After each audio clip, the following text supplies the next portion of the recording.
Bonjour à tous, écoutez, bienvenue sur ma chaîne YouTube, bienvenue chers amis apprentis managers. Voilà, c'est toujours avec un réel plaisir que je vous retrouve. Alors aujourd'hui, je vais vous parler, un thème bien précis, c'est comment motiver les bas salaires, comment motiver, je dirais voilà, aujourd'hui, si vous êtes manager opérationnel, manager de proximité, la plupart du temps vous aurez à gérer des temps partiels, des contrats à durée déterminée, des intérimaires, etc. Alors, aujourd'hui, le levier, et on va voir un petit peu dans l'équation motivationnelle, que le levier de l'argent, c'est pas le seul, parce qu'effectivement, ce levier-là, vous ne l'aurez pas. Surtout si vous avez, on ne va pas se raconter l'histoire, et on le voit dans certains secteurs d'activité, que sont la grande distribution, que sont l'hôtellerie, que sont la restauration, dans certains secteurs, autres secteurs d'activité, la liste n'est pas exhaustive, mais aujourd'hui, vous n'avez pas ce levier en termes de motivation, je dirais le levier financier, la rémunération, le levier monétaire. Alors, justement, et ça c'est souvent une erreur, quand je fais des formations sur comment motiver les équipes, quand on veut faire du type building, etc., c'est souvent une erreur de croire que le seul levier, c'est le levier financier, que le seul levier, c'est l'argent sonnant et trébuchant. Alors oui, et on verra qu'effectivement, la motivation, il faut bien se dire une chose. Alors je fais un petit magnéto-serge, je ne sais pas si vous avez pris, vous avez regardé j'avais fait en début d'année, j'avais fait un webinaire sur comment utiliser les bons leviers de motivation. Souvenez-vous d'une chose, c'est qu'il y a deux types de tâches. Il y a les tâches algorithmiques, c'est-à-dire qu'à un moment, vous mettez face à une machine à outils et puis effectivement vous faites une répétition de gestes, etc., où il n'y a pas de valeur ajoutée. Et effectivement, le bâton et la carotte, parce que ça a fonctionné comme ça pendant presque 2 siècles, effectivement, c'est le management qu'on connaît tous, qui est encore malheureusement, heureusement, dans certaines entreprises. Dites-vous bien par contre que tout ce qui est tâches heuristiques, ce qui va amener de la créativité, ce qui va amener de l'imagination, et je vous ai fait, souvenez-vous, regardez ma petite vidéo sur la génération Y, parce qu'à un moment c'est ce levier-là qu'il va falloir absolument actionner. Là, il faut être sur d'autres, je dirais, leviers de motivation.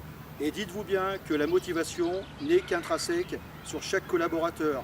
C'est-à-dire que vous, en tant que manager, vous êtes capable de créer, je dirais, l'environnement qui va justement permettre aux personnes d'être motivées. Alors, très concrètement, on va rentrer dans le vif du sujet.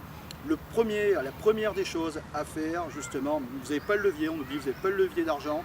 Qu'est-ce que vous allez faire? La première des choses, c'est valoriser vos équipes, valoriser vos collaborateurs. Tout ce que je vous dis, c'est des choses que je n'ai pas inventées. Aujourd'hui, on le voit dans les grands groupes. On prend l'exemple de la restauration rapide. Alors, je ne veux pas citer les marques, mais vous voyez, on parle d'employés du mois. Vous voyez avoir des photos, voilà, parce qu'il y a la performance de certaines équipes, certains collaborateurs.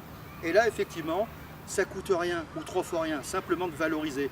Alors, on verra à travers les différents entretiens, et je vous invite vraiment à vous abonner sur ma chaîne YouTube, l'entretien de valorisation est un acte de management.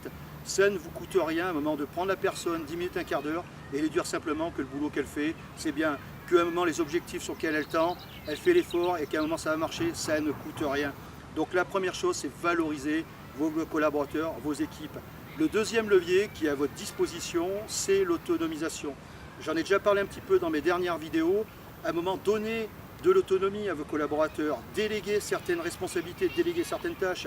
Alors j'insiste, ne déléguez pas la merde, que les tâches parasites, que les tâches pompiers. Alors ça fera l'objet aussi d'une petite vidéo, qu'est-ce qu'il faut déléguer en termes de tâches. Mais j'insiste, donnez de la valeur ajoutée à vos collaborateurs. Et plus vous leur donnerez de l'autonomie, plus vous leur donnerez de la responsabilité, mieux ça fonctionnera. Et l'autonomisation, c'est vraiment un acte de management à part entière. Et le dernier point sur lequel je veux vraiment insister, vous avez un jeune collaborateur, vous êtes dans une phase, vous avez assisté à la phase de recrutement, enfin vous l'avez fait, vous avez recruté votre collaborateur, vous êtes dans cette phase d'intégration, vous êtes dans cette phase de suivi d'activité. Ce qui est important, c'est de lui dire, voilà, aujourd'hui, moi je ne peux pas te promettre demain que tu sois embauché, je ne peux pas te promettre demain que tu seras mieux payé, etc. Par contre, moi la chose qui est dans ma responsabilité, c'est de dire, moi demain, je peux faire de toi un meilleur professionnel. Tu vas rentrer dans mon équipe, je vais te déléguer certaines choses et je vais te faire de toi un meilleur pro. C'est-à-dire que vous allez augmenter son employabilité. Donc pensez, et ça c'est un levier très puissant. N'oubliez pas que vous en tant que manager, vous êtes un formateur, vous êtes un guide, vous êtes un coach, vous êtes quelqu'un qui a de la valeur ajoutée. Et ça, je dirais, vos équipes sont capables de l'entendre. Donc n'oubliez pas, voilà, c'est des choses qui sont à votre levier, qui sont en votre possession. Vous avez les moyens de faire, à un moment la reconnaissance. Souvenez-vous du triptyque diabolique, le manque de reconnaissance, le manque de perspective, le manque de communication interne. Oui, les entretiens de pilotage, les entretiens de suivi d'activité, les entretiens de valorisation, ça c'est à votre portée. Donc ce premier point, la valorisation. Le deuxième point, l'autonomisation. Déléguer des tâches, responsabilisez vos collaborateurs, donnez-leur de l'hasard, zone d'autonomie de responsabilité, vous verrez ça fonctionnera. Et surtout, augmentez leur niveau d'employabilité. Formez-les, guidez-les, accompagnez-les, coachez-les et vous verrez qu'à un moment, vous allez avoir des équipes qui seront super motivées. Voilà, je vais finir cette vidéo, mais ce que je viens de vous dire, c'est vraiment les clés essentielles et ça, c'est à votre portée. À un moment, ne dites-vous pas que j'ai pas les leviers, j'entends trop souvent en entreprise, j'ai pas les leviers financiers donc je ne peux rien faire. C'est faux, parce que ce levier financier, oui, ça fait partie du jeu, mais c'est sûrement pas le seul. Bon, en tout cas, j'espère que comme toujours, cette vidéo vous a plu et je vous dis, écoutez, à bientôt, et puis en tout cas, abonnez-vous sur ma chaîne YouTube et vous verrez à l'entrée, il y aura des surprises. Allez, à ciao, salut!